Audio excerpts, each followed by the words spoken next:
Introduction to dispersion of light. Students, इससे पहले हमने जिस तरह की बात की नेचर ऑफ लाइट पर, नेचर ऑफ लाइट में हमने दो इंटरेस्टिंग साइड्स इसके डिस्क्राइब किए कि लाइट को हम पार्टिकल लाइक कहते हैं या फिर इसको हम वेव नेचर से एक्सप्लेन करते हैं। तो हमने दोनों थ्योरीज की मदद से पेश जो है ये प्रूफ किया कि कुछ सर्कमस्टेंसेस में ये पार्टिकल लाइक बिहेव करता है और कुछ में वेव लाइक बिहेव करता है। तो इसीलिए हम कहते हैं कि लाइट का हमारे पास है डुअल नेचर। डुअल नेचर का मतलब ये है कि इसके दो साइड्स होते हैं, मतलब पार्टिकल लाइक भी बिहेव कर सकता है, वेव लाइक भी बिहेव कर सकता है।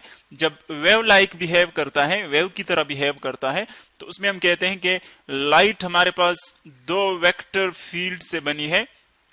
एक इसमें है इलेक्ट्रिक फील्ड वेक्टर और दूसरा है मैग्नेटिक फील्ड वेक्टर। दोनों एक दूसरे को परपेंडिकुलर होते हैं और प्रोपेगेशन डायरेक्शन को भी परपेंडिकुलर होते हैं, तो इसीलिए इनको हम कौन से वेव्स कहते हैं? Transverse waves.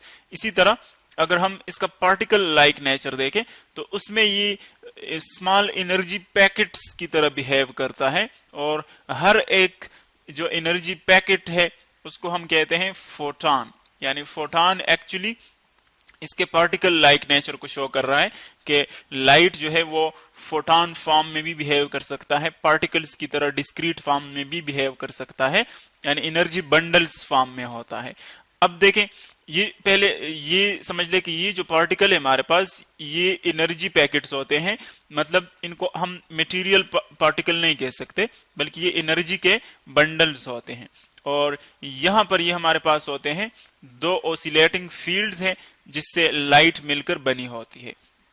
अब देखें, यहां पर हम इसकी एक न्यू जो है फिनोमिनन डिस्क्राइब करते हैं और वो है डिस्पर्शन।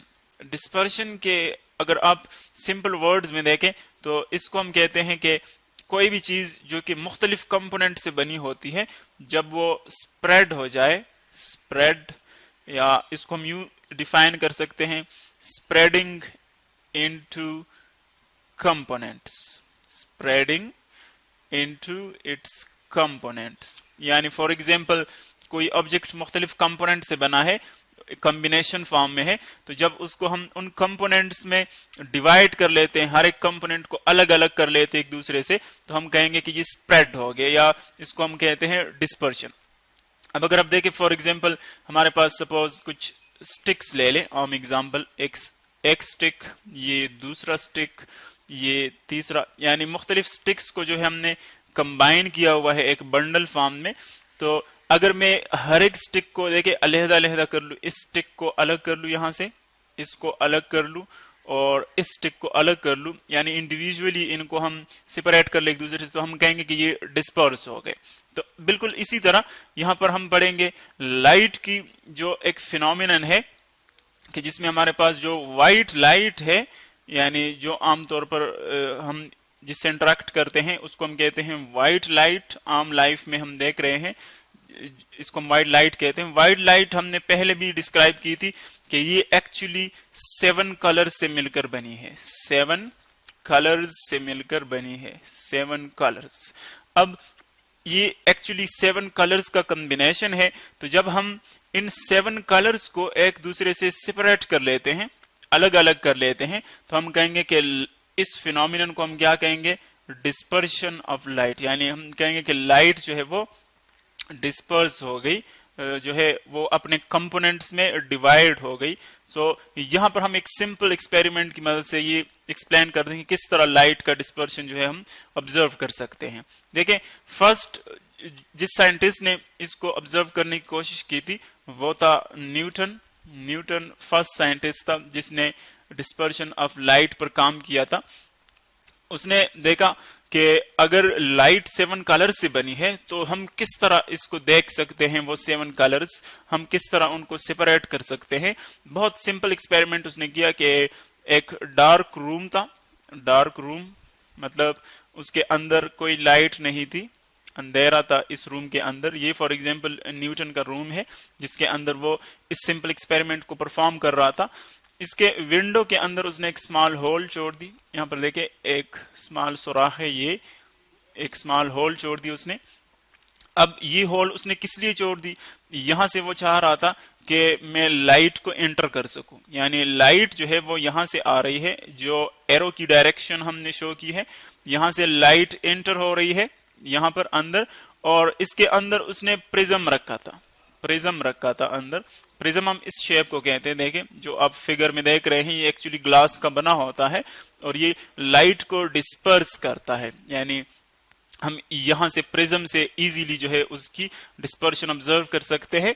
तो जब लाइट इस पर पड़ती है तो चूंकि लाइट के जो कलर्स है हमारे पास उनकी फ्रीक्वेंसीज डिफरेंट हैं, फ्रीक्वेंसीज डिफरेंट है, और हम रिफ्रैक्शन में पढ़ चुके हैं कि रिफ्रैक्शन एक्चुअली डिपेंड करता है किस पर, फ्रीक्वेंसी पर।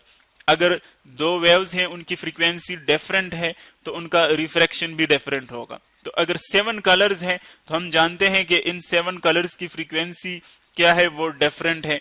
तो अगर इनकी फ्रीक्वेंसी डिफरेंट है तो इसका मतलब ये है कि ये डिफरेंट एंगल से रिफ्रैक्ट हो जाएंगे। रिफ्रैक्ट का मतलब ये है कि जब ये एक एंगल एक मीडिया से दूसरी मीडिया में एंटर होते हैं तो ये अपनी डायरेक्शन को चेंज कर लेते हैं, यानी अपनी एक्चुअल पाथ से, अपनी एक्चुअल डायरेक्शन से ये बेंड हो जाते हैं, दूसरी तरफ बेंड हो जाते हैं। तो इसको हम क्या कहते हैं, रिफ्रैक्शन कहते हैं।